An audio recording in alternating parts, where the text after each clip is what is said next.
우리 옆에 사람 한번 인사하실까요? 평안하셨습니까? 한번 해보세요. 평안하셨습니까? 우리 청년 중고등부실에서도 같이 이렇게 인사 나누시기 바랍니다. 네, 내 옆에 어떤 인간이 앉아 있는가? 1시간 동안 두려워하면서 걱정할 필요 없습니다. 이제 인사 다 하셨으니까. 오늘 증거할 이 본문은 출애굽기 제 25장 1절로 22절까지인데요. 오늘 이 말씀에 의지해서 광야에 건축한 성막 교회 Tabernacle Church Built in the Wilderness, 광야에 건축한 성막 교회. 영국 런던에 가면 유명한 설교 형태자 찰스 펄전이 목사님이 인도하시는 교회가 있는데 그 교회 이름이 Tabernacle Church, 즉 성막 교회라는 교회가 있습니다. 오늘 이 광야에 건축한 성막 교회라는 제목으로 저는 그 첫 번째 대지인 성막 건축의 목적, 여기에 방점을 두고 하나님의 말씀을 선포하고 함께 은혜를 나누고자 합니다. 출애굽기 25장부터는 소위 그 성막에 관한 스토리가 마지막 40장까지 전개되는데 중간에 32장에서 34장까지를 제한 아주 방대한 내용이고, 우리가 성경을 일독하기 위해서 창세기부터 쭉 읽다가 여기 출애굽기 25장쯤 되면 상당히 우리로 하여금 갈등을 일으키게 하고 지루하게 하는 부분이 나옵니다. 이게 무려 출애굽기 40장 가운데 3분의 1 정도의 내용이 성막에 관한 그런 내용이거든요.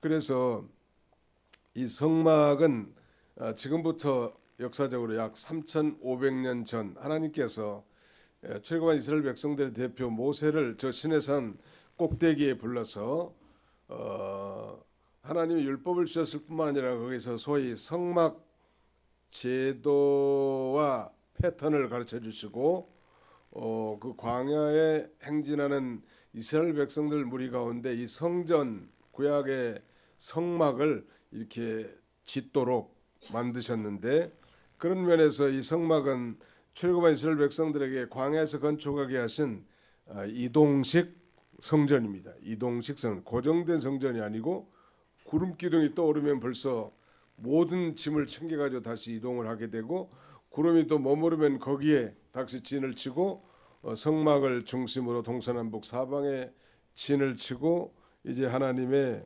뜻을 기다리게 하셨죠.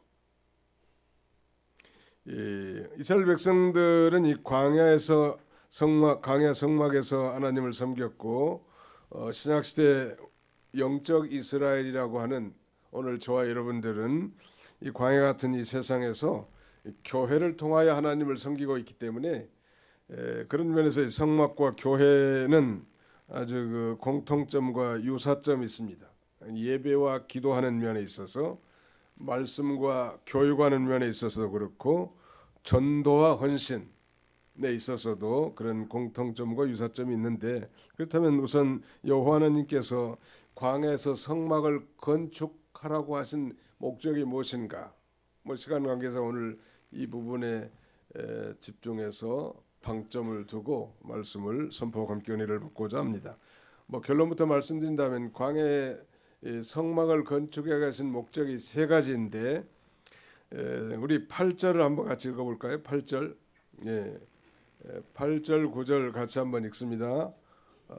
시작. 내가 그들 중에 거할 성소를 그들이 나를 위하여 짓되 물은 내가 내게 보이는 모양대로 장막을 짓고 기구들도 그 모양을 따라 지을지니라. 첫째는 하나님이 거하시기 위해서 성막을 짓게 하셨습니다. 하나님이 거하시기 위해서, 하나님이 거기 살기 위해서. 두 번째는 22절에 보시면 거기서 내가 너와 만나고 그랬는데, 두 번째는 하나님이 죄인들을 만나 주시기 위해서. 잘 기억하십시오. 하나님이 거하시기 위해서 성막을 짓게 했고요.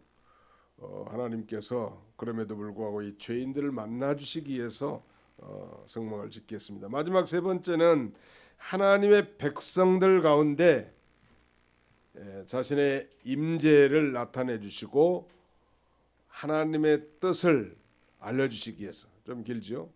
하나님의 백성들 가운데 자신의 임재와 하나님의 뜻을 나타내 주기 위해서 성막을 건축하게 하신 것입니다. 오늘 이 예배당도 상당히 유사점이 있죠. 하나님이 거하시고 죄인들을 만나 주시고 그다음에 예배를 통하여 하나님의 임재와 그 영광 그리고 하나님의 뜻을 우리에게 계시해 주시기 때문인 것입니다. 이 세 가지 관점에서 하나님의 말씀을 전개하고 증거하고자 합니다.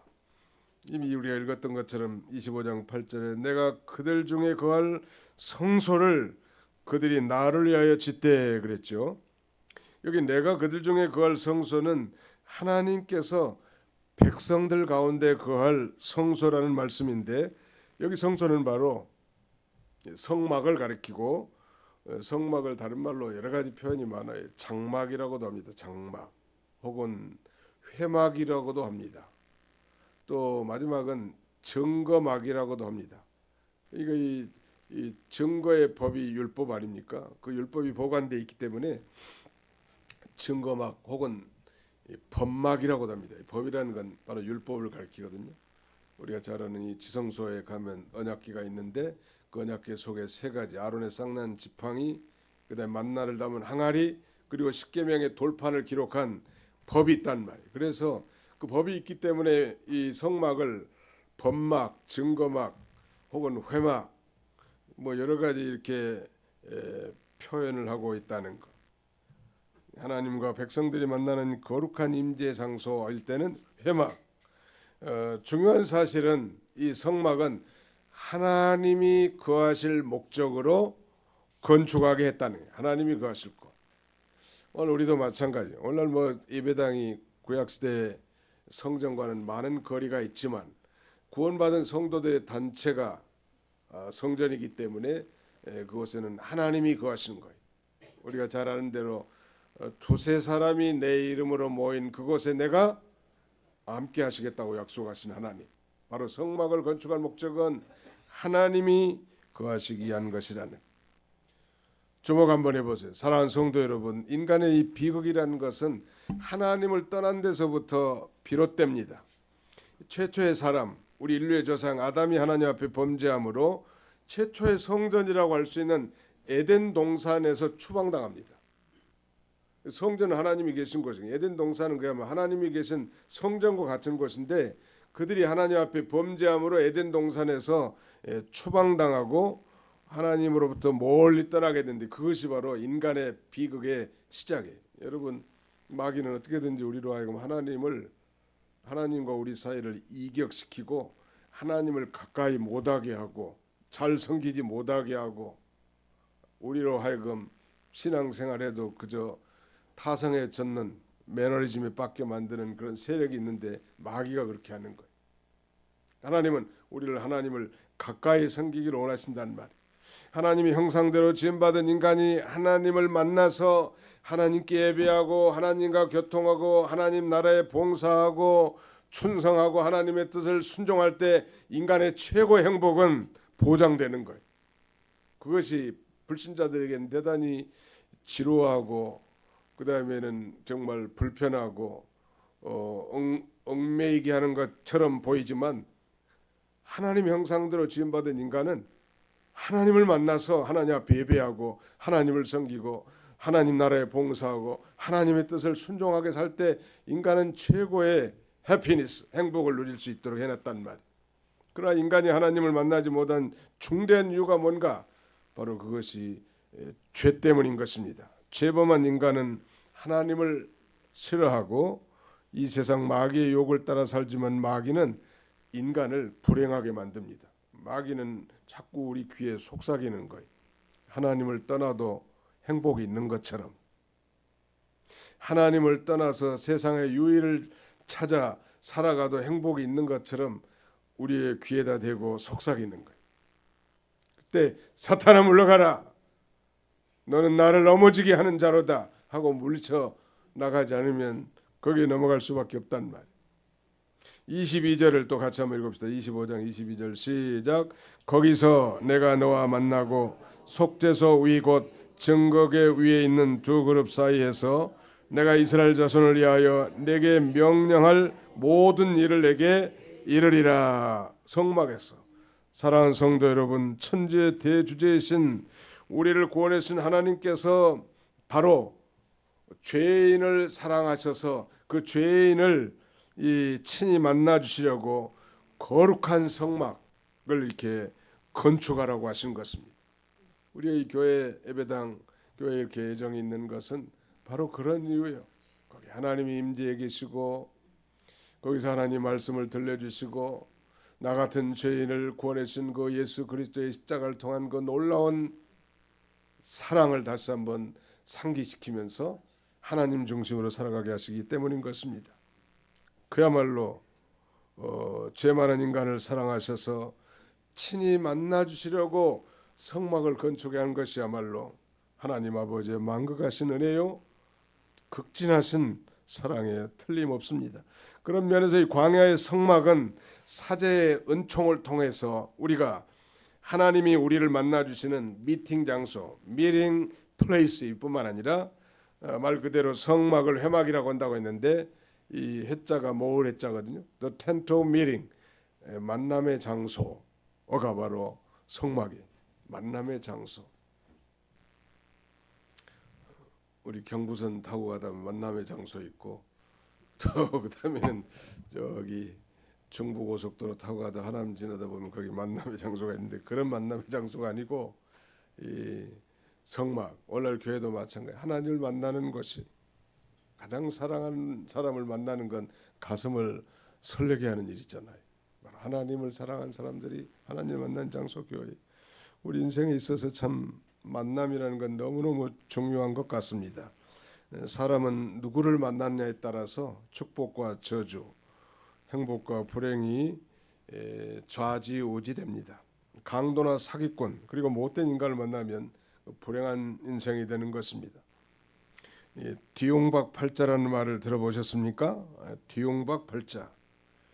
이것은 그 어떤 사람의 운명이 그가 만나는 사람과 환경에 따라 달라질 수 있음을 암시하는 내용인데 이 뒤용박이라는 것은 그 박을 쪼개지 않고 거기에 꼭지 근처에 구멍만 뚫어서 속을 파낸 바가지.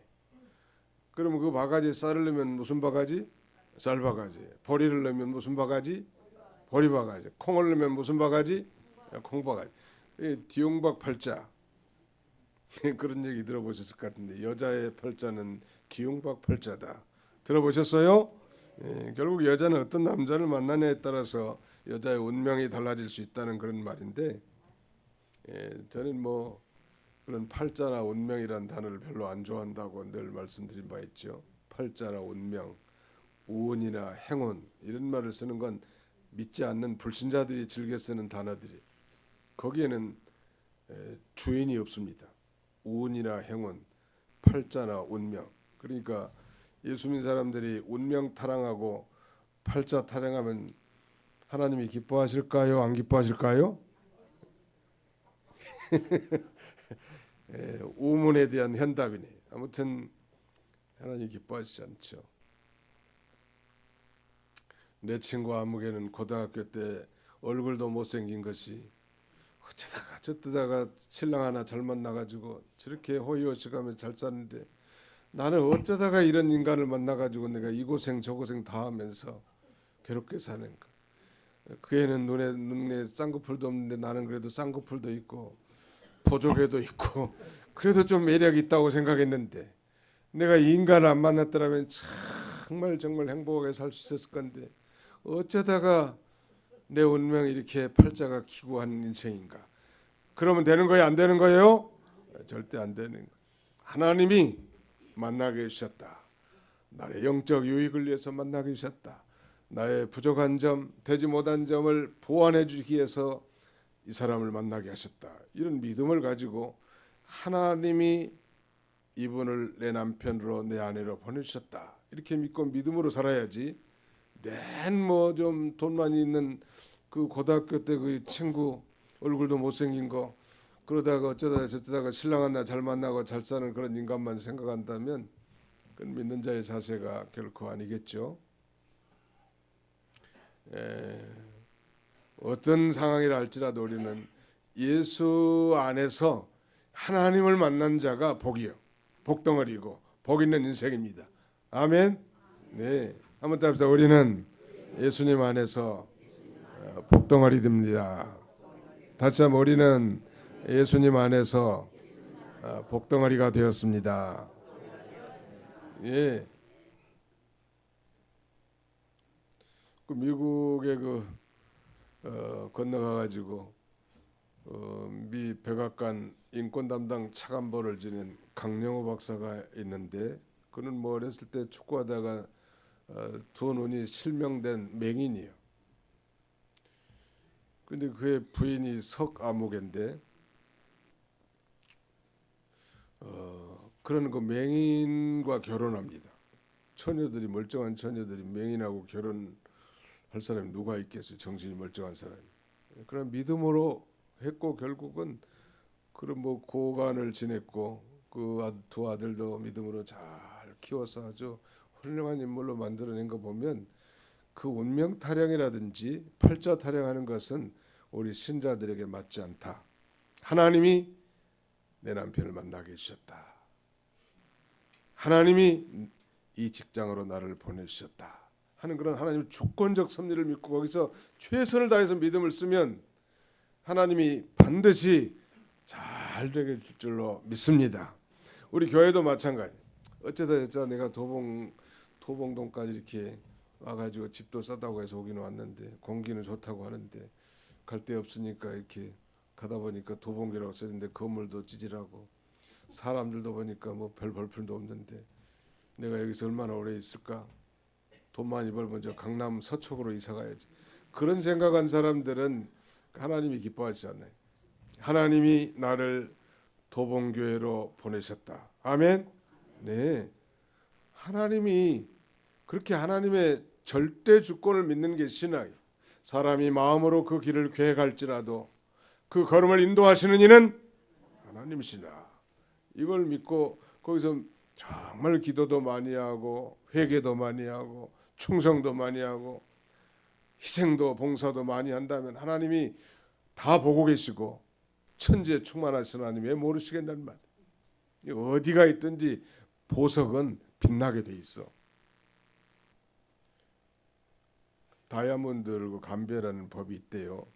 진짜 다이아몬드하고 가짜 다이아몬드를 분별하는 수중 감별법이 있는데, 그 다이아몬드를 물속에 넣어놔도요, 물속에 넣어놓으면 가짜 다이아몬드는 물속에서 빛을 발하지 않는데요.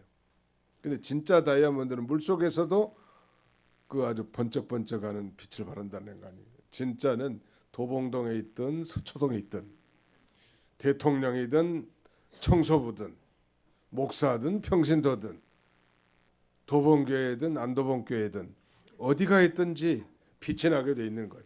믿으시면 아멘 합시다. 네, 거기서 최선을 다하는 게 하나님이 나와 함께 해줄 줄 믿고, 그게 신앙생활이고 그걸 하나님이 기뻐하시는 것입니다. 우리는 무엇보다도 예수 그리스도 안에서 만남의 축복, 하나님을 만나고 하나님을 아버지라고 부르는 이런 영광스러운 축복이고, 지금 죽어도 지옥 가지 않고 어디로 가요? 천국에 가는 거예요. 아까 우리 장로님 기도했지만 이 세상은 잠깐의 세상입니다. 찰나의 세상.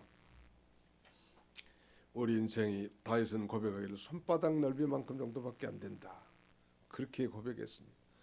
어떤 믿음의 선조들은 먼지와 같고 티끌과 같다고, 아니 인생이 정말 한 경점과 같다고, 영원하신 하나님 앞에 우리 인생의 7, 80년 인생, 아니 길어야 100년인데 그건 밤의 한 경점과 같다고 그렇게 노래합니다. 짧은 인생, 이런 짧은 인생 가운데 예수님을 만나 하나님을 아버지로 모시고 믿음으로 사는 것이 얼마나 큰 축복인지를 언제나 잊지 말고, 나는 정말 행복한 사람이로다 스스로 이렇게 주문을 걸어요. 한번 더 합시다. 나는 행복한 사람입니다.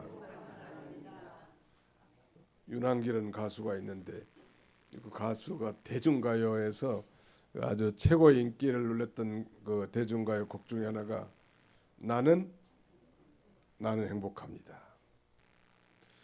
얼마 전에 쨍하고 해뜰라는 그 불렀던 송대관이 세상을 떴다고. 송대관도 나중에 남진 장로를 통해서 복음을 듣고 예수를 믿은 모양이야 아마. 에덴교회 나가면서. 늘 찬송가를 부르는데 그가 부른 찬송 가운데 내 주를 가까이를 부르는데 아주 애절하더라고. 내 주를 가까이 하게 하면 십자가 짐같이 고생이나. 아무튼 뭐 가수에서 뭐 인기가 번쩍하고 뭐 이 세상의 명예영광을 다 얻는 것 같아도 짧은 인생이에요. 그러나 그가 예수를 믿었다면 얼마나 가치가 있고 영원한 말이에요. 예수님이 십자가에 달려 피를 내어 죽으신 거예요. 우리가 알지 못했을 때 우리의 죄를 담당하기 위해서. 우리가 태어날 때부터 죄인으로 출생해서 그 죄값으로 하나님과 영원히 분리되는 지옥에 들어가 고통당할 뻔했는데 이걸 알기 위해서 출애굽한 이스라엘 백성들에게도 성막을 짓고 하나님이 거기 거하실 뿐만 아니라 하나님이 특별한 장소에서 그 죄사함, 제사 예법을 통한 제사함을 얻어 이 죄인을 만나 주시기 위해서 성막을 짓게 한 것입니다. 신명기 33장 29절에 보니까 이스라엘이여 너는 행복한 사람이로다. 여호와의 구원을 너같이 받은 백성이 누구냐? 그래서 그 구원의 감격을 깊이 깨닫고 신앙생활하는 사람은 정말 복이 있죠. 그러면 성막이 없었던 시대는 어떻게 됐을까요? 이미 말씀드린 것처럼 인간이 범죄하기 전에는 에덴 동산이 성전 같다고 그랬죠. 거기 하나님이 계시니까 어떤 매개체도 없이 하나님과 직접 교제하면서 에덴 동산에서는 하나님과 축복된 교제의 삶을 살 수 있었지요. 그러나 아담이 범죄한 이후에 에덴 동산에서 추방된 이후는 어떻게 그럼 하나님을 만날 수 있었을까요? 최초의 제사를 지내다가 바른 제사를 통해서 순교한 이 아벨 있죠. 아벨, 가인과 아벨의 제사에서 바로 그들은 족장 시대와도 마찬가지지만 그 흙과 돌로 제단을 만들어 놓고 그 위에 짐승을 죽여 피 흘리게 하심으로 번제를 드려 하나님과 만나고 그 죄의 문제를 해결하고 하나님과 만나고 하나님과 교제하고 하나님의 음성을 듣게 돼. 예를 들어 아브라함, 우리 믿음의 조상 아브라함은 마물의 상수의 숲을 아래 제단을 쌓고 거기서 짐승을 잡아 피 흘려 하나님 앞에 제사 드림으로 놀라운 하나님의 뜻을 계시받고 음성을 듣습니다. 가령 뭐 소돔성의 멸망을 하나님이 계획하시고 그들이 그 동성녀의 죄로 말미암아 심판을 할 때도 거기서 마물의 상수의 숲에서 하나님이 나타나 하나님의 계획을 아브라함에게 말하지 않습니까? 인류가 죄가 간영했을 때 하나님은 홍수로 이 세상을 심판하셨죠. 그러나 그 홍수의 심판 가운데서 노아와 그의 가족을 포함한 8명을 하나님이 구원해 주셨는데요. 이 홍수 심판이 끝난 다음에 그들이 방주에서 나와서 행한 최초의 행위는 여호와 하나님 앞에 감사의 제사, 감사의 제단을 쌓습니다. 뿐만 아니라 노아 이후의 모든 족장들 아브라함과 이삭과 그의 아들 야곱과 그의 후예들도 그들이 가는 곳마다 이사하는 곳마다 맨 먼저 행한 것은 하나님 앞에 제사드립니다. 제단을 쌓고 실패한 이후에도 제단을 쌓고 제사드립니다. 환난 날에 내게 응답하시고 나의 가는 길에 나와 함께 하신 하나님께 제단을 쌓으려 하노라. 온 가족들에게 선포하고 제사의 회복, 예배의 회복을 선포하는 이 야곱의 모습을 우리가 다 듣고 배운 바 있지 않습니까? 그리고 이제 마침내 이제 저 애굽에서 430년 동안 종살이하고 하나님의 기적적인 10가지 재앙을 통하여 해방된 이스라엘 백성들이 이제 저 약속의 땅 가나안을 향해 가는 길목에 시내산에서 백성들이 진을 쳤을 때 하나님이 백성의 지도자 모세를 시내산 꼭대기에 불러서 이제 소위 말하자면 율법의 대헌장인 십계명을 수여합니다. 즉 율법을 수여하신 건데요. 만약에 저 시내산에서 율법만을 수여했다면 인간은 결코 행복하지 못했을 거예요. 인간은 불행했을 것입니다. 율법이라는 건 최고 수준의 하나님의 뜻이고 그 율법을 지키라고 주신 것인데, 사실 인간은 하나님이 하라고 한 건 하지 않고 하나님이 하지 말라고 하는 건 한 게 바로 패역한 인간들이었습니다. 즉 하나님이, 죄라는 건 하나님이 하라고 하는 걸 하지 않는 게 죄고, 또 하지 말라고 하는 게 하는 게 바로 죄란 말이에요. 우리가 교통 차를 타고 운전해 가다가 뭐 신호에 걸리는 사람들이 있는데 빨간불에 건너가면 딱지 날라와요. 또 신호 위반도 마찬가지지만, 특별히 어린이 보호구역에서 뭐 신호를 위반했다든지 이러면 13만 원짜리 벌금이 날라온대요. 눈알이 핑 튀어나오는데 13만 원짜리 벌금이 나오면, 하지 말라고 하는 게 했기 때문에, 하라는 걸 하지 않았기 때문에 그런 거 아니? 그게 죄예요. 근데 인간은, 이 부패한 인간은 죄를 지을 수밖에 없어.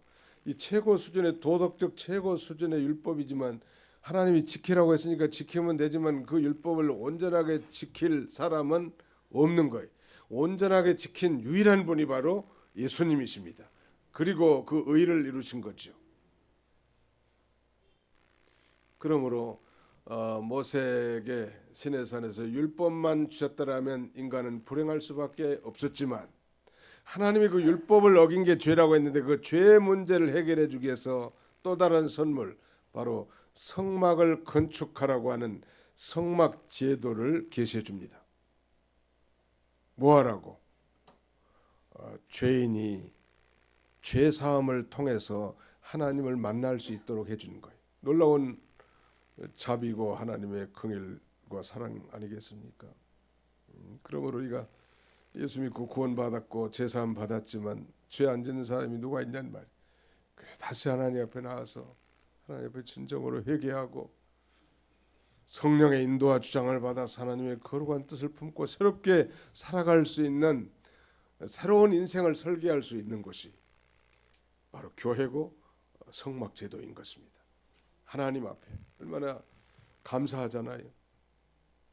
우리 같은 이 죄인들이 다시 새롭게 살 수 있는 용기 백배한 그곳, 그 시온자가 있는 곳, 그 아름다운 곳, 우리가 수도 없이 들랑달랑했던 그런 존재들이지만 그럼에도 불구하고 끊임없이 용서를 주시는 그곳, 장소가 바로 성막입니다. 최고와 이스라엘 백성들의 중심지고 이동식 성전인 바로 이제 성막인데, 서론에 말씀드렸던 것처럼 성막을 건축하게 하신 3대 목적은 거기 하나님이 거하시기 위해서, 두 번째는 죄인을 만나 주시기 위해서, 세 번째는 하나님의 임재의 영광을 나타내고 하나님의 뜻을 계시해 주시기 위해서 바로 이 성막을 이렇게 만들게 하셨던 것이고, 오늘 우리도 마찬가지, 이 건물이 성전이 아니라 오늘 구원받은 우리 성도들의 단체가 성전인데 하나님이 여기 계십니다. 두세 사람이 내 이름으로 모인 곳에 거기 하나님이 함께 하시겠다고 하지 않았습니까? 뿐만 아니라 우리 죄인들을 만나주시는 거예요. 얼마나 감사하냐는 이 성전. 그리고 거기에 하나님이 계실 뿐만 아니라 설교를 통해서 하나님께서 하나님의 뜻을 우리에게 나타내 보이신 것이 바로 교회고, 구약시대의 이스라엘 출애굽한 이스라엘 백성들에게는 성막이었던 것입니다. 이 성막 시대가 지나고 이제 저 가나안 땅의 사사시대를 거쳐서 이 가나안 땅에 정착한 다음에는 하나님께서 이제 솔로몬에게 성전을 짓게 합니다. 화려한 성전을 짓고, 성전 지을 목적도 똑같아요. 성막 지을 목적과 똑같다. 우리 하나님은 우주의 편만에 계시고 이 우주도 다 하나님을 포괄할 수 없을 만큼 무소부재하신 하나님, 즉 편재하신 하나님이십니다. 소위 omnipresent God, 하나님이 무소부재하신 하나님. 그럼에도 이런 하나님을 우리는 그 하나님의 초월성이라고 할 수 있다면, 그 초월하신 하나님이 특별한 공간을 지정해서 내가 거기에 거하겠다고 약속하신 하나님의 그 내재성도 우리에게 말씀해 주신 거예요. 자, 더 나아가서 이제 저 가나안 땅에 정착한 이스라엘 백성들에게 솔로몬 성전을 짓게 했지만 그 성전에서 정말 하나님을 잘 섬기고 예배하고 하나님의 뜻을 따라 살았더라면 자손 천대까지 복을 주실 뻔했는데 그들이 우상을 숭배하고 안식일을 범하고 하나님보다 세상 세력을 더 쫓아가니까 하나님이 저 북방의 강대국 신흥 강대국 이 바벨론을 내 느부갓네살 왕을 보내서 유다 예루살렘을 점령합니다. 그리고 성전을 다 불태워버려요. 성전의 기명들은 다 탈취가 버리고 하나님 백성들은 다 포로 잡혀가게 만듭니다. 그거 보면 예배당 아무리 잘 지어도 예배당 안에서 예배드린 성도들이 범죄하고 하나님의 뜻을 떠난다면 아무 의미가 없는 거예요.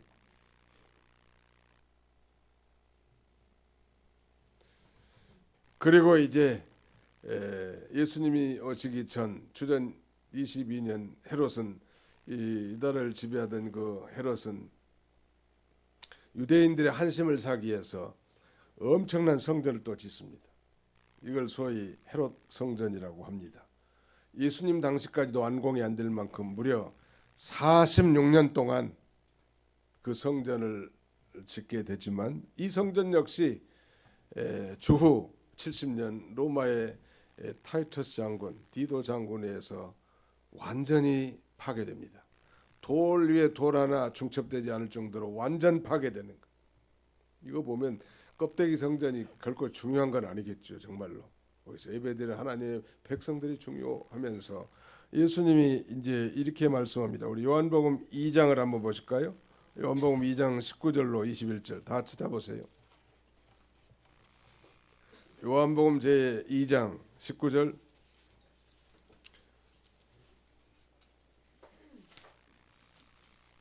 요한복음 제 2장 19절로 21절을 다 찾아서 통독하겠습니다. 시작. 예수께서 대답하여 이르시되 너희가 이 성전을 헐라 내가 사흘 동안에 일으키리라. 유대인들이 이르되 이 성전은 46년 동안에 지었거늘 내가 3일 동안에 일으키겠느냐 하더라. 그러나 예수는 성전된 자기 육체를 가리켜 말씀하신 것이라. 너희가 이 성전을 헐라 내가 사흘 동안에 일으키리라. 예수님이 성전인데 예수님이 십자가에 못 박혀 죽으신 다음에 며칠 만에 살아나셨어요? 3일 만에 다시 살아날 걸 가리키는 거예요. 유대인들은 그저 46년 동안 지어진 그 헤롯 성전이 사흘 안에 일으킬 거라고 생각을 했단 말이에요. 무지한 소치죠. 예수님이 성전이요.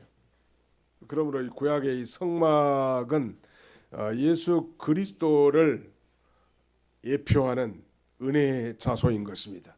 성막에서 하나님이 거기 거하시고 그 다음에 죄인을 만나주시고 거기서 하나님의 뜻을 계시해 주시는 그것이 신약시대에 이제 예수님 안에서 다 이루어진 것이고요. 그 다음에 이제 궁극적으로는 우리 성도가 성전이에요. 그래서 고린도전서 3장 16절에는 너희가 성전인 것과 하나님의 성령이 너희 안에 거하신 줄 알지 못하느냐. 이와 같이 하나님의 성전을 더럽히면 하나님께서 그 사람을 멸하시리라 말씀하셨습니다. 우리가 성전. 한번 답니다. 우리가 성전입니다. 다시 우리가 예수님 안에서 성전 되었습니다. 그럼 우리의 마음을 깨끗이 하고 정결케 한 다음에 마음과 정성을 다 기울여서 우리가 하나님 앞에 예배한 하나님이 내 안에 거하십니다. 그리고 나를 만나주시고 또 예배를 통하여 하나님의 거룩한 뜻을 찾고 새로운 인생을 설계하도록 인도해 주시는 것이죠. 그러므로 성전의 역사는 소위 점진적 발전을 통하여 예수 그리스도가 성전이시고 오늘날 우리가 성전. 우리가 예배당 이건 하나의 빌딩, 건물이죠. 예배를 드리기 위한 빌딩이라.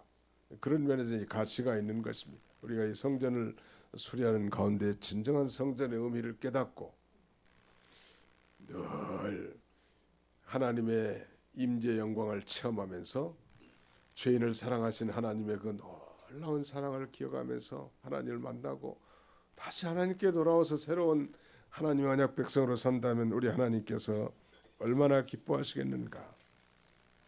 이런 복된 성도들이 다 되시기를 주님의 이름으로 축원합니다. 기도하겠습니다. 기도합시다.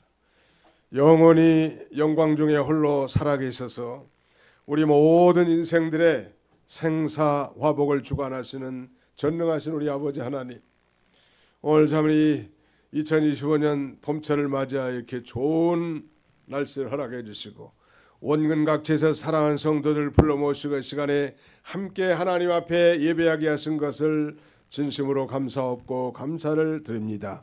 도봉교회가 설립된 지 55주년을 기념하여 하나님 낡았고 여러 가지 이 소홀된 퇴락된 이 성전을 다시 수리하면서 과거 출애굽한 이스라엘 백성들이 정말 광야에서 성막을 건축하신 하나님의 명령을 쫓아 성막을 건축한 것처럼 진정한 그 성막 건축의 목적을 밝히 깨닫고 이 시대에 우리도 바른 성전관을 가지고 우리 하나님을 가까이 하고 하나님을 섬길 수 있는 우리 모두가 다 되게 주옵소서. 하나님이 함께 거기 거하시고 죄인을 만나 주신 우리 아버지 하나님, 참으로 그 하나님의 놀라운 사랑과 은혜를 깊이 깨닫고 그 하나님의 뜻을 밝히 깨달아서 이 땅에서 정말 우리 하나님이 우리를 통하여 이루시고자 하는 아름다운 뜻을 잘 준행해 나갈 수 있는 우리 모두가 다 되도록 우리 하나님 아버지 인도해 주시옵소서. 나를 사랑하고 내 계명을 지키는 자에게는 자녀손 천대까지 하나님이 복을 주시겠다고 약속하신 주님, 늘 주 앞에 나와 저 십자가를 바라보고 진정으로 죄를 회개하며 하나님의 거룩한 백성으로서 언약 백성으로서 신실하게 살아갈 수 있는 우리 모두가 되도록 우리 하나님 아버지 인도해 주옵소서. 오늘 남은 시간 주님이 함께해 주시고 특별히 오늘 저녁에 특별 강사 목사님을 모시고 우리가 이 저녁 예배를 아버지 드리고자 하오니 하나님이 함께해 주시고 많은 성도들이 참여하여 은혜 받고 이 거룩한 주일을 보낼 수 있는 우리 모두가 되게 주시옵소서. 예수님의 이름으로 기도하옵나이다. 아멘.